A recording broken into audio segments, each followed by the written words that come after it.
Dr. Sekhargi wado tabada Dr. Athar mapungning irang langi.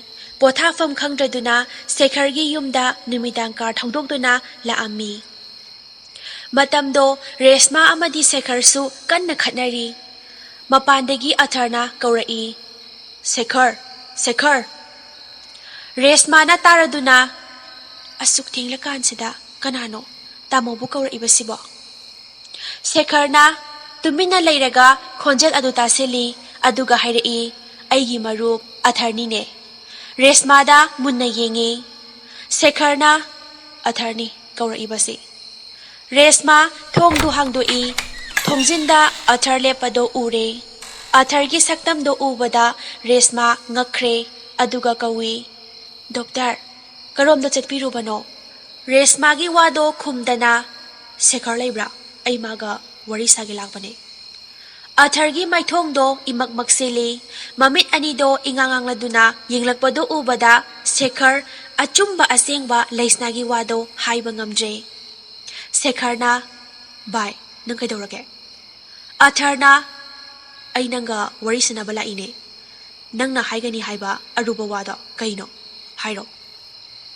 Sekhar lakak tauraga lay haidokpa ngamde. Athargi matawdo ubada Resma na imungdagi kaurai. Resma na tamo somdamda changbira uba. Sekhar na Atharbu phamhalamaga manungda changki. Ngahak lairaba matung Sekhar tholaktuna yamna mong hadaba matawda wari saba haurai. Sekhar na bai laisna na hujik yoi hairiba angangsibo magi machara natraga kamdobano. Athar wahaido tabada nokthorai aduga Sekhar da onsinduna hairei. Athar na bai laisabinabu machakramna leidoino. Aidi atai aruba wa leirabra khalure adugi oire. Hairaga makha tarai laisna se yamna pukchel chawba minungsi khangbi nupi amani. Mana yokliba angang se maga karisu thongaba nati. Kanasu leijadraba angang se mahakna mama pasaktuna yingsinbiri. Magi asigumba mataw asidane aina mabu asuk yam nungsiruriba. Mahakna buyabiradi puthi chupa angangdo ichasakna yokpa faw ai ngamgani bai. Dr. Athargi kahena laisnabu thazaba amadi nungsiba matawdo ubada Sekhar wa makha taba ngamdana hangningliba laisnagi waridudi hangba ngamkhidre. Asomdana laisnasu gari tonga magi mobile sim du BSNL gi sim oina sindoi chingya changadaba oibana. Laisnagi tim palenda ahingdu leibatare phone su chingya oibana network amata phangdre. Mayumdasu Dr. Athar dasu pau amata phawba ngamdre. Dr. Athar na laisnabu call tawi adubu phone di phangde. Dr. Athar na wakhal da khanjai luhongamdai nupina ikaiba oina jaba haibadu oiramale. Hairaduna Dr. Athar su phone makhata na tawrudre. Dr. Athar di laisna operation ama changkibasigi matang knowledge amata leite. Laisna na su pau phawramba nangkhidre adugi mahakna asumna khalibani. Laisnagi team na operation adu mai paglakpagi photo amadi thagat wahai kaya paper gi front page right side ki mathak thangbada DSP laisnagi photo yawbadu Athar na urure. Ngahak pau adu paruraba matungda Athar ngakna aingondadi asuk nuba machatkadabasi kaisu hairamdene. Asi hairaga Athar khara pakhalaf tawna laisnada call tawsili adubu phone adu phangkhidre. Somdasu laisnagi mama tharo amadi mapa ibungo taton machaga pau phongnaba phangdaba aduda pakhatpana loire. Tharo na hairei moi paba ibemagi phone sibu sufang phangde kaidawraba jatno. Tatona karisu tawramloida network phangdaba oiramgani. Jing lambini na makhoina chatkhiba thabaktudi mai pakle haiduna ngasigi khabarda yawrabani. Tharona aduboba moi paba ichagi haisingpoti hayengne nupa mayumda pau ama pihobana phadoiraba. Tatona ngaikho taha khinu icha nupida phone phangbra amuktaga yengkhisi.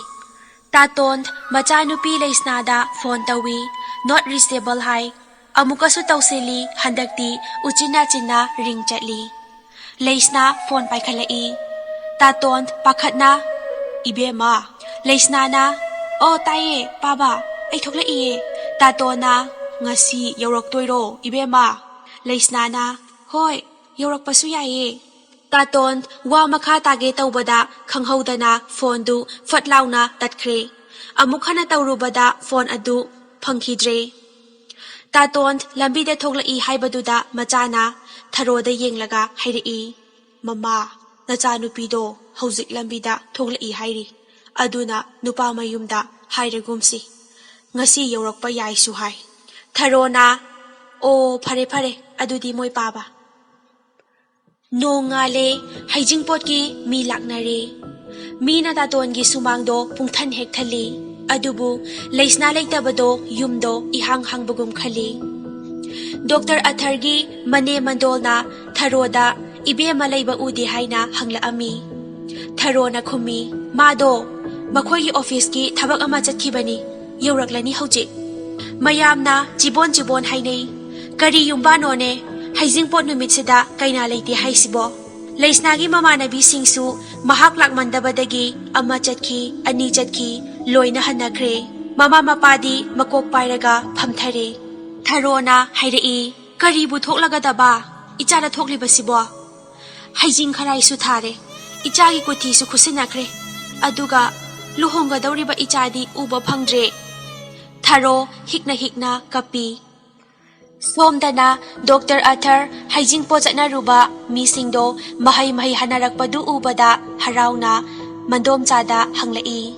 Atharna indomcha mabu yam phasahobra yam ki hobra. Acha athak mayamdo kari haina howe. Cake tu hawi hainabra mamanabi singna. Mandomchana khara karemnana khumlai. Aduburo nupana di yam pamjaba mali. Aduga nupina di kaim khanbidaba mali haina howe. Athar karige. Mandomchana o kainadi lihaude. Office ki thabak chatki haibra kaino. Athar jamna khandokchai. Tangai phadabagi oiramgani indomcha. Mandomchana khumai. Aduna ne nanga doctor oirido. Iyadi gyan takraponi. Mibu phana takhale. Pharese aishu chatlage. Horen kona amuk laklage. Nanaw nupado phajana seno minung tin khalakpasida. Hairam laga thokre. Athar manaw nupabu khangning singlaktuna magi kada changlakpadadi Gopes makhutta karino ama pairaga surusur naisinduna sanabadu urure. Atharna karino yenglubada leisnagi photo yauba paper du oirami. Atharna nanaw adu piro tamoda. Hairaga munnaba tawbada Gopesna paper du kanna paisilaga chenkre. Geta oyet yengdana chenthokibana nakandagi speed kana thongdorakpa car na brake phaba nang hodabadagi thombada Gopes lambigi mayai maktada lukham na yaiduna takre. Magi hanagi ningsingbagi pangal-dudi khara lakpagum tawi adubu gyan tadana leimaiduda takre. Khudakta Gopes-ki mapa Dr. Athar Sekhar Resmasu yauna hospital da pukhatkre. ICU da pung ani operation tawraba matung nakanda police team amasu asokpa 7-9 pukhalai. Makhoidugi manungda police officer ani amasu condition luna ICU da pusinki. Tanjadu da leisnagi mama mapasu hospital da laklami paudo phangbadagi. Amusana Athar khoigasu thengnare.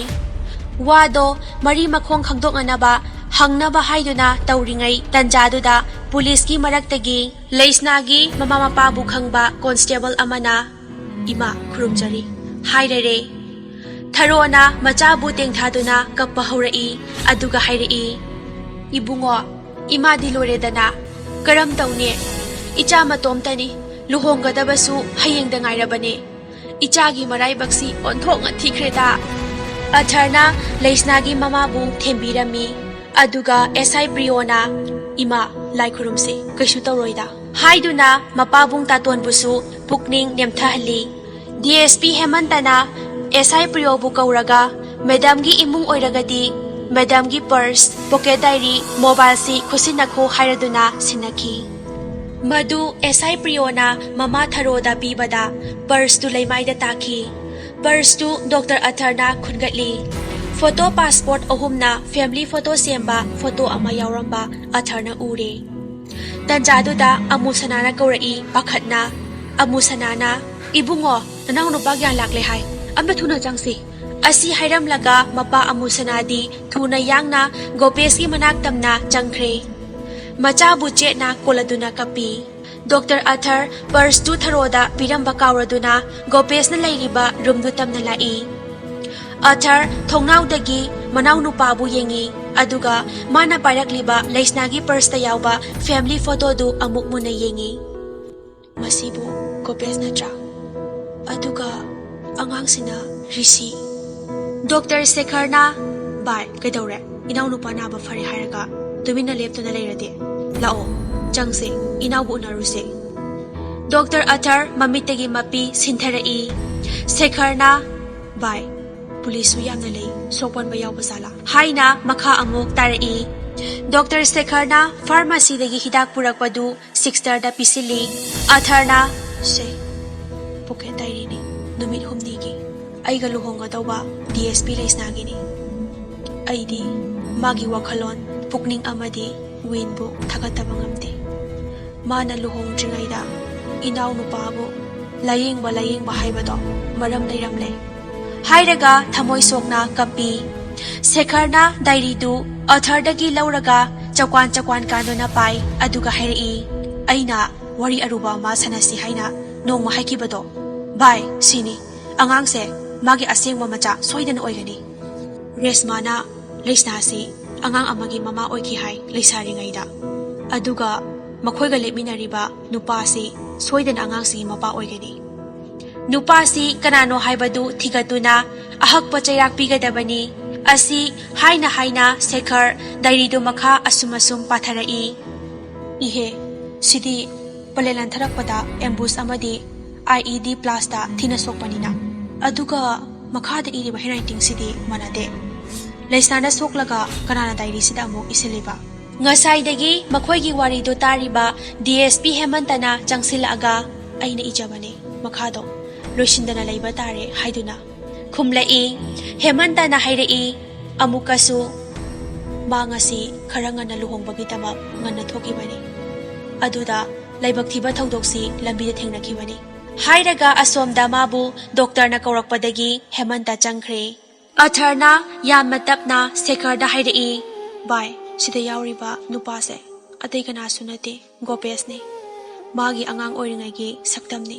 ꯋꯥꯍꯩ ꯑꯗꯨ ꯇꯥꯕꯗ ꯁꯦꯈꯔ ꯃꯈꯨꯠꯇꯒꯤ ꯗꯥꯏꯔꯤꯗꯨ ꯇꯥꯈꯤꯕ ꯈꯪꯍꯧꯗ꯭ꯔꯦ꯫ ꯑꯁꯨꯛ ꯀꯨꯏꯕꯁꯦ ꯂꯩꯁꯅꯥꯅ ꯈꯨꯗꯤꯡꯃꯛ ꯀꯔꯤꯒꯤ ꯂꯣꯠꯇꯨꯅ ꯊꯝꯂꯤꯕ ꯍꯥꯏꯅ ꯃꯆꯤꯟꯗ ꯁꯣꯜꯂꯤ꯫ ꯍꯥꯏꯅꯔꯤꯉꯩ ꯇꯟꯖꯥꯗꯨꯗ ꯃꯄꯥꯅ ꯒꯣꯄꯦꯁꯄꯨ ꯍ꯭ꯋꯤꯜ ꯆꯤꯌꯔꯗ ꯐꯝꯍꯜꯂꯒ ꯃꯄꯥꯟꯗ ꯏꯟꯊꯣꯔꯛꯏ꯫ ꯃꯗꯨꯒ ꯆꯞ ꯃꯥꯟꯅꯅ ꯑꯇꯣꯞꯄ ꯅꯥꯀꯟꯒꯤ ꯊꯣꯡꯗꯒꯤ ꯂꯩꯁꯅꯥꯒꯤ ꯑꯁꯤꯕ ꯍꯛꯆꯥꯡꯁꯨ ꯑꯉꯧꯕ ꯐꯤ ꯈꯨꯝꯗꯨꯅ ꯏꯟꯊꯣꯔꯛꯏ꯫ ꯄꯨꯂꯤꯁ ꯃꯌꯥꯝꯗꯨ ꯃꯀꯣꯛꯇꯒꯤ ꯇꯨꯄꯤ ꯂꯣꯏꯅ ꯂꯧꯊꯣꯛꯂꯗꯨꯅ ꯃꯀꯣꯛ ꯅꯣꯟꯊꯩ꯫ ꯂꯩꯁꯅꯥꯒꯤ ꯑꯁꯤꯕ ꯍꯛꯆꯥꯡꯗꯨ ꯎꯕꯗ ꯃꯃꯥ ꯊꯔꯣ ꯒ꯭ꯌꯥꯟ ꯃꯥꯡꯗꯨꯅ ꯂꯩꯃꯥꯏꯗ ꯋꯥꯟꯊꯈ꯭ꯔꯦ꯫ ꯇꯥꯇꯣꯟ ꯃꯆꯥꯒꯤ ꯊꯋꯥꯏ ꯌꯥꯎꯗ꯭ꯔꯕ ꯍꯛꯆꯥꯡꯕꯨ ꯀꯣꯜꯂꯒ ꯃꯈꯣꯜ ꯊꯣꯛꯅ ꯀꯞꯄꯤ꯫ "ꯏꯄꯥꯒꯤ ꯕꯦꯃꯥ, ꯏꯄꯥꯗꯤ ꯃꯪꯒ ꯆꯞ ꯃꯥꯟꯅꯔꯦ꯫ ꯀꯔꯤꯅꯣ ꯏꯆꯥꯅ ꯇꯧꯔꯤꯕ ꯃꯇꯧꯁꯤꯕꯣ? ꯏꯄꯥꯗꯤ ꯃꯥꯡꯖꯔꯦꯗꯀꯣ." ꯃꯇꯧꯗꯣ ꯎꯕ ꯉꯝꯗ꯭ꯔꯦ, ꯂꯣꯏꯅꯃꯛ ꯀꯞꯅꯔꯦ꯫ ꯒꯣꯄꯦꯁꯨ ꯃꯌꯥꯝꯗꯨ ꯎꯕꯗ ꯃꯔꯝꯗꯤ ꯈꯪꯗꯦ ꯃꯃꯤꯠꯇꯒꯤ ꯃꯄꯤ ꯁꯤꯟꯊꯔꯤ꯫ ꯄꯨꯂꯤꯁ ꯃꯌꯥꯝꯗꯨꯅ ꯑꯁꯤꯕ ꯍꯛꯆꯥꯡꯗꯨ ꯄꯨꯗꯨꯅ ꯆꯠꯅꯅꯕ ꯁꯦꯝ ꯁꯥꯕ ꯂꯣꯏꯔꯦ꯫ ꯗꯣꯛꯇꯔ ꯑꯊꯔꯅ ꯌꯥꯝꯅ ꯁꯣꯟꯊꯥꯡꯅꯕ ꯈꯣꯟꯖꯦꯜꯗ ꯀꯞꯇꯨꯅ ꯂꯩꯔꯤꯕ ꯃꯃꯥ ꯊꯔꯣꯗ, "ꯏꯃꯥ, ꯄꯨꯟꯁꯤꯗ ꯃꯨꯠꯄ ꯌꯥꯔꯔꯣꯏꯗꯕ ꯃꯃꯤ ꯑꯃꯅꯤ ꯑꯩꯒꯤ ꯊꯃꯣꯏꯗ ꯆꯨꯗꯨꯅ ꯂꯩꯔꯅꯤ꯫ ꯃꯁꯤꯕꯨ ꯀꯣꯛꯅꯕ ꯏꯃꯥꯅ ꯅꯨꯡꯁꯤꯕꯤꯗꯨꯅ ꯏꯆꯥ ꯔꯤꯁꯤꯁꯤꯕꯨ ꯂꯩꯁꯅꯥꯒꯤ ꯃꯍꯨꯠꯇ ꯃꯍꯥꯛꯄꯨ ꯅꯥꯌꯣꯛꯅ ꯀꯣꯟꯅꯅꯕꯒꯤ ꯑꯌꯥꯕꯗꯨ ꯑꯝꯇ ꯏꯃꯥꯗꯒꯤ ꯅꯆꯥꯅ ꯐꯤꯒꯥꯎ ꯁꯥꯅ ꯅꯤꯖꯔꯤ." ꯊꯔꯣꯅ ꯀꯞꯅ ꯍꯥꯏꯔꯛꯏ, "ꯏꯕꯨꯡꯉꯣ, ꯂꯨꯍꯣꯡꯕꯁꯨ ꯀꯥꯏꯔꯦ, ꯏꯆꯥꯁꯨ ꯀꯥꯏꯅꯔꯦ꯫ ꯑꯍꯜ ꯑꯣꯏꯁꯤꯜꯂꯛꯂꯕ ꯑꯩꯈꯣꯏꯅ ꯀꯅꯥꯕꯨ ꯌꯦꯡꯗꯨꯅ ꯂꯩꯒꯅꯤ? ꯏꯁꯨ ꯔꯤꯁꯤꯕꯨ ꯏꯆꯥꯃꯛꯅꯤ ꯈꯟꯗꯨꯅ ꯌꯣꯛꯂꯒꯦ, ꯏꯆꯥ ꯀꯥꯏꯅꯕꯒꯤ ꯃꯩꯆꯥꯛꯁꯤ ꯈꯥꯡꯂꯒꯦ꯫ ꯑꯉꯥꯡꯁꯤꯒꯤꯗꯃꯛ ꯌꯥꯝꯅꯁꯨ ꯋꯥꯖꯈꯤꯕꯅꯤ ꯏꯆꯥꯗꯣ." ꯎꯄꯥꯏ ꯂꯩꯇ꯭ꯔꯕ ꯑꯊꯔꯅ ꯔꯤꯁꯤꯕꯨ ꯒꯣꯄꯦꯁꯀꯤ ꯃꯅꯥꯛꯇ ꯄꯨꯁꯤꯜꯂꯝꯃꯤ ꯑꯗꯨꯒ ꯃꯈꯣꯡ ꯁꯣꯛꯅ ꯈꯣꯏꯔꯝꯍꯜꯂꯝꯃꯤ꯫ ꯃꯇꯧꯗꯨꯗ ꯒꯣꯄꯦꯁꯁꯨ ꯇꯨ ꯈ꯭ꯌꯥꯎ ꯆꯨꯡꯉꯤ ꯑꯗꯨꯒ ꯃꯌꯥꯝꯕꯗ "ꯇꯥꯃꯣ, ꯑꯉꯥꯡꯁꯤꯕꯨ ꯀꯅꯥꯅꯣ?" ꯑꯊꯔꯅ "ꯃꯥꯅꯦ, ꯁꯤ ꯅꯪꯒꯤ ꯅꯆꯥꯅꯦ, ꯅꯍꯥꯛꯀꯤ ꯅꯆꯥ ꯔꯤꯁꯤ꯫ ꯂꯩꯁꯅꯥ ꯑꯩꯈꯣꯏ ꯃꯌꯥꯝꯕꯨ ꯊꯥꯗꯣꯛꯇꯨꯅ ꯆꯠꯈ꯭ꯔꯦ"꯫ ꯒꯣꯄꯦꯁ ꯃꯆꯥꯕꯨ ꯆꯦꯠꯅ ꯀꯣꯟꯁꯤꯜꯂꯒ ꯍꯤꯛꯅ ꯍꯤꯛꯅ ꯀꯞꯄꯤ꯫ ꯒꯣꯄꯦꯁ ꯊꯃꯣꯏ ꯁꯣꯛꯅ "ꯂꯩꯁꯅꯥ, ꯅꯪ ꯑꯩꯕꯨ ꯋꯥꯔꯧꯗꯨꯅ ꯆꯠꯂꯕ꯭ꯔꯥ?" ꯗꯣꯛꯇꯔ ꯑꯊꯔ ꯊꯃꯣꯏꯅꯨꯡꯗ ꯁꯣꯟꯖꯩ꯫ "ꯑꯩꯅ ꯂꯩꯁꯅꯥꯕꯨ ꯅꯨꯡꯁꯤꯖꯔꯕꯁꯨ ꯑꯉꯥꯡꯁꯤ ꯑꯩꯅ ꯌꯣꯛꯄꯒꯤ ꯍꯛꯇꯨꯗꯤ ꯂꯩꯔꯝꯗ꯭ꯔꯦ꯫ ꯑꯁꯦꯡꯕ ꯅꯥꯀꯣꯟꯒꯗꯕꯗꯤ ꯅꯪꯅꯤ ꯒꯣꯄꯦꯁ꯫ ꯑꯉꯥꯡꯒꯤ ꯃꯄꯥꯗꯤ ꯅꯪꯅꯤ"꯫